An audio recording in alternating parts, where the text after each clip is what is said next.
yes, it was good to get that out of the way. I think moving forward now, I can focus all my energy on preparing for next season, and now that the contract's settled. But it's a huge honor to again be associated with such a first-class organization, one of the best, I believe, in the ECHL, and to work closely with Rob Kincannon, the president, and the ownership group, the Zucker family, has been a complete pleasure. And they're very, very good people, but they also they inspire you to want to do really well at your job, and that's one thing that I'll continue to try to do and give everything I have as a head coach of this organization, and try to put a team together that can compete for another championship.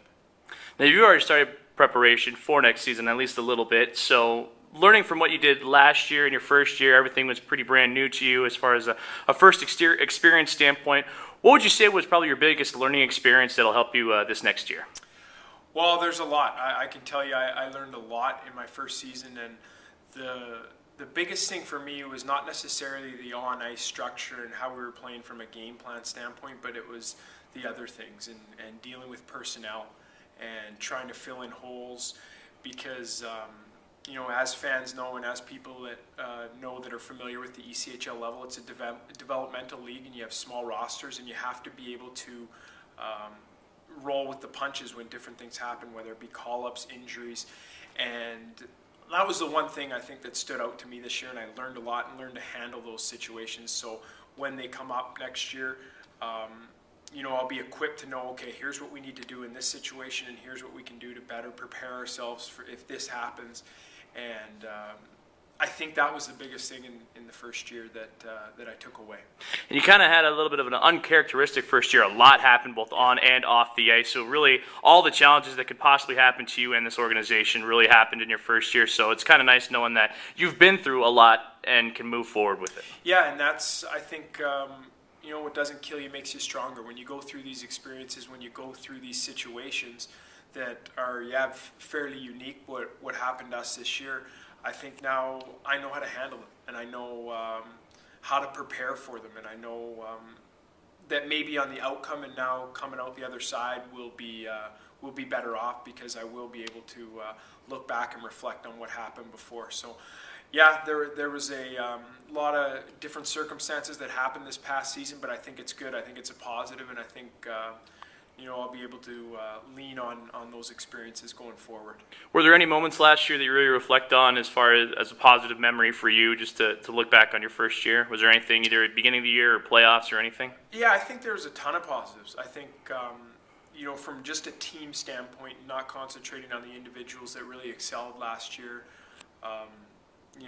not getting into the Grubauer, him being really successful down here. But as a team, I think that first round series against Gwinnett, I think I'll always look back to as being my first playoff experience as a head coach. And I think just the character that we showed in that first round series, I know you never, when you come up short of your goal, you have a tendency to look back in a negative way about the way that the season went. But I think that was a real impressive for me, the way we showed character throughout that series and battled through and showed our determination in that quadruple overtime game, and then the next night coming back out in double overtime and finding a way to get the job done. I was really impressed with that, and I think I'll always look back on that, and that group last year that played in the playoffs will always be associated with that.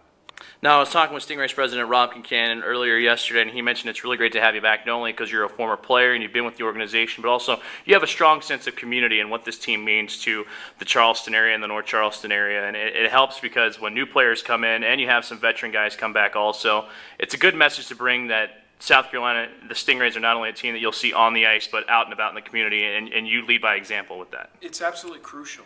It's crucial at our level that the players come down here, and not only they're coming to work every day at practice and doing the things that we ask, but they're also staying consistent with the values of this organization set forth by the ownership group, the Zucker family, Rob Kincannon, down to myself. And we have to make sure that when players come in, that's part of the job. It's getting out, it's getting into the community, it's showing your face, it's doing good things and being a good human being.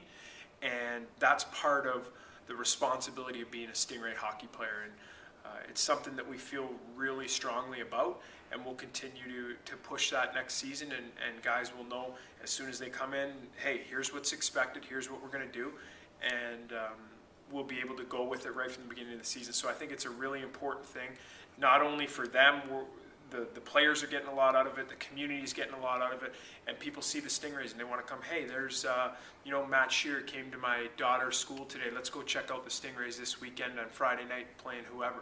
So it's everybody benefits from it. And it's a big year this upcoming year for the Stingrays, the 20th season of hockey in the Low Country, an outstanding record for the Stingrays to reach. And I know it has to be a big honor for you being behind the bench and being with the organization both as a player and now the head coach. Yeah, and it's impressive because you don't see, in this day and age of minor league sports, you see it a lot with teams, not being able to survive in the climate of minor league hockey. And to be around for 20 years is impressive. And it's great for the community. I think the Stingrays bring a lot, and it's going to be a great season. I'm excited about it.